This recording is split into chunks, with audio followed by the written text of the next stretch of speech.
ये बात साल 2024 की है। एक महिला जिसका नाम अंकिता तिवारी होता है, जो अचानक से कहीं गायब हो जाती है। उसका जो पति होता है, जिसका नाम राजू तिवारी होता है, वो उसे अपने घर पर हर जगह तलाश करता है, लेकिन अंकिता तिवारी का कहीं अता पता नहीं चल रहा था। राजू तिवारी अपनी माँ से पूछता है, पिता से पूछता है, बहन से पूछता है, रिश्तेदारों से पूछता है, सभी से बारी बारी जाकर पूछ रहा था, लेकिन कोई फायदा नहीं हुआ। जब घर वाले बताने में असमर्थ हो गए, तब वो ससुराल फोन करता है। ससुराल फोन करने के बाद कहता है कि अंकिता का कहीं भी अता पता नहीं चल रहा है, क्या वो आपके घर आई हुई है? तो जो ससुराल वाले वहां से सुन रहे थे, वे साफ साफ इनकार कर देते हैं और कहते हैं कि नहीं, वो हमारे पास नहीं है। इसके बाद मायके और ससुराल वाले मिलकर लड़की को ढूंढने लगते हैं। फिर लगातार तलाश करते करते 3 दिन का समय बीत जाता है। अचानक यहाँ पे अंकिता जिस तरीके से गायब हुई थी, वो उसी तरीके से अचानक से वापस भी आ जाती है। जैसे ही वो घर लौटती है, पति राजू तिवारी साफ साफ कह देते हैं कि अब मैं इसे अपने साथ नहीं रखूंगा। वे पूछता है कि 3 दिन कहाँ थी, क्या कर रही थी, इसका हिसाब चाहिए। इसी बात को लेकर मामला बढ़ जाता है और आखिरकार पंचायत बुलाई जाती है। पंचायत में दोनों पक्ष बैठते हैं। बातचीत के दौरान अचानक अंकिता तिवारी जोर जोर से रोने लगती है। पंचायत के लोग उससे पूछते हैं कि क्या हुआ, तो वो कहती है कि उसे बिना बात के मारा पीटा जाता है और वो इस व्यक्ति के साथ नहीं रहना चाहती। उसके माता पिता हाथ जोड़कर उसे समझाते हैं और कहते हैं कि शादी को 8 साल हो चुके हैं, अब घर बचा लो खुद का। इसी दौरान राजू तिवारी, जो कि पति होता है, वो एक शर्त रखता है कि अगर उसकी पत्नी अपने साथ मोबाइल नहीं रखेगी, तभी वो उसके साथ रहेगा। उसका कहना था कि मोबाइल की वजह से ही झगड़े होते हैं। वे हमेशा सोशल मीडिया पर लगी रहती है और घर के काम में उसका ध्यान नहीं रहता। पंचायत को ये बात सही लगती है और फैसला होता है कि अंकिता बिना मोबाइल के ही ससुराल में रहेगी। लड़की भी मजबूरी में मान जाती है और ससुराल चली जाती है। कुछ समय तक सब कुछ ठीक ठाक चलता है, लेकिन करीब 1 साल या 1.5 साल बाद वो फिर से गायब हो जाती है, लेकिन इस बार वो वापस नहीं आती। लड़की के पिता परेशान हो जाते हैं और हर जगह शिकायत करने लगते हैं। मुख्यमंत्री, डीजीपी, डीएम, एसएसपी सबके पास गुहार लगाते हैं। वो आरोप लगाते हैं कि उनकी बेटी की हत्या कर दी गई है और पुलिस ने पैसे लेकर मामला दबा दिया है। जब ये मामला पुलिस के सामने गंभीर रूप से आता है, तो जांच शुरू होती है। इसी बीच एक बुजुर्ग व्यक्ति एसपी ऑफिस पहुंचता है, जिसका नाम योगेंद्र तिवारी होता है।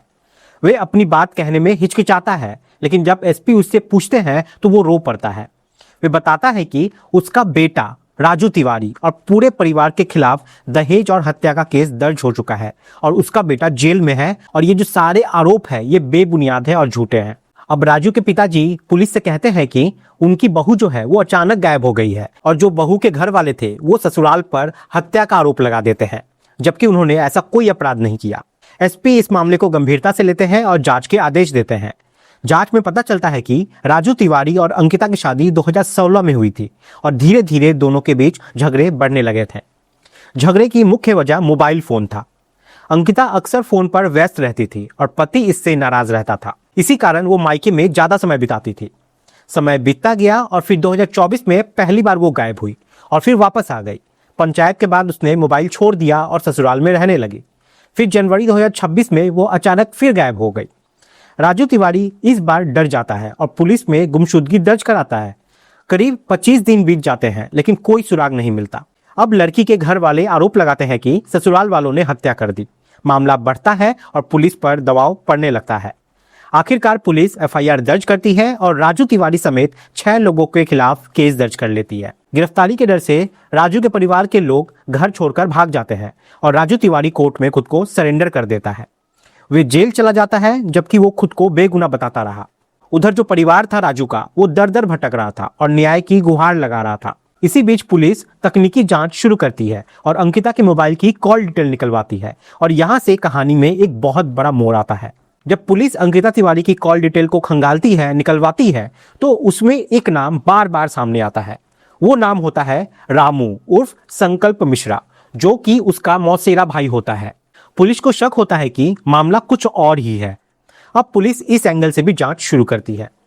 रामू को पूछताछ के लिए बुलाने की कोशिश की जाती है, लेकिन वो टाल मटोल करने लगता है। रामू यहाँ पे पुलिस पर ही सवाल उठाने लगता है कि आप लड़की को ढूंढने के बजाय लोगों को परेशान कर रहा है। अब इस बात से पुलिस का शक और गहरा जाता है।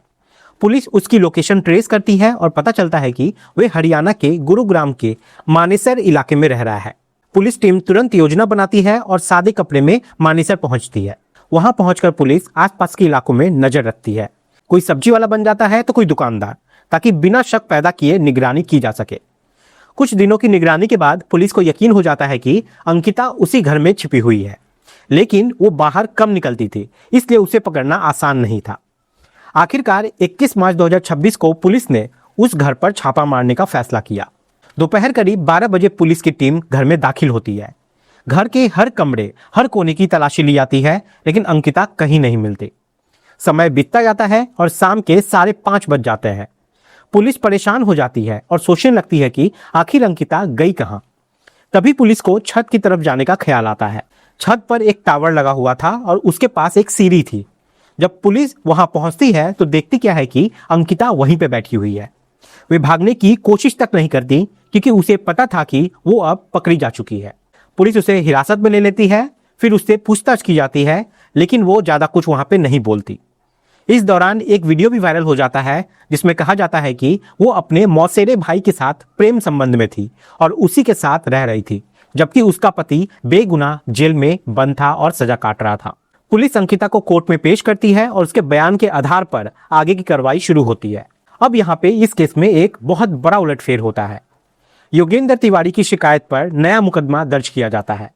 यह मुकदमा लड़की के पिता, भाई और उसके प्रेमी रामू उर्फ संकल्प मिश्रा के खिलाफ दर्ज होता है। पुलिस लड़की के पिता और भाई को गिरफ्तार कर जेल भेज देती है। वहीं दूसरी तरफ राजू तिवारी, जो कि बेगुनाह था, जेल में था, उसे रिहा कर दिया जाता है। जांच में साफ हो जाता है कि अंकिता का अपने मौसेरे भाई के साथ प्रेम संबंध था और वो उसी के साथ रहना चाहती थी। यह भी सामने आता है कि शादी के बाद से ही वो मोबाइल पर उससे लगातार बात करती थी और इसी कारण पति पत्नी के बीच झगड़े होते थे। उसका मन ससुराल में कम और अपनी प्रेमी के साथ ज्यादा लगता था और यही वजह थी कि वो बार बार घर छोड़कर चली जाती थी। इस पूरे मामले का खुलासा होते ही लोग हैरान रह जाते हैं और सोचने लगते हैं कि एक तरफ एक निर्दोष व्यक्ति जेल में था और दूसरी तरफ असली सच्चाई कुछ और ही थी। अगर शुरुआत में ही सही तरीके से जांच होती, मोबाइल की सीडीआर निकलवाई जाती, तो शायद इतनी बड़ी गलती पुलिस से नहीं होती। इस पूरे घटनाक्रम का मकसद किसी को ठेस पहुंचाना नहीं, बल्कि लोगों को जागरूक करना है। अगर कहीं न्याय नहीं मिल रहा हो तो हार नहीं माननी चाहिए। हमेशा अपने अधिकार के लिए लड़ना चाहिए। सिस्टम में कई स्तर होते हैं, थाना, एसपी, डीआईजी, एडीजी, डीजीपी, मुख्यमंत्री, हर जगह अपनी बात जरूर रखनी चाहिए। अंत में यही कहा जा सकता है कि सच्चाई देर से ही सही, लेकिन सामने जरूर आती है। इस केस में भी यही हुआ। एक बेगुनाह को जेल से यहाँ पे बाहर आना पड़ा और असली दोषियों पर कार्रवाई हुई। इसलिए हमेशा सतर्क रहें, सही जानकारी रखें और बिना पूरी सच्चाई जाने किसी पर भरोसा या आरोप ना लगाएं। अपना ख्याल रखें। जय हिंद, जय भारत।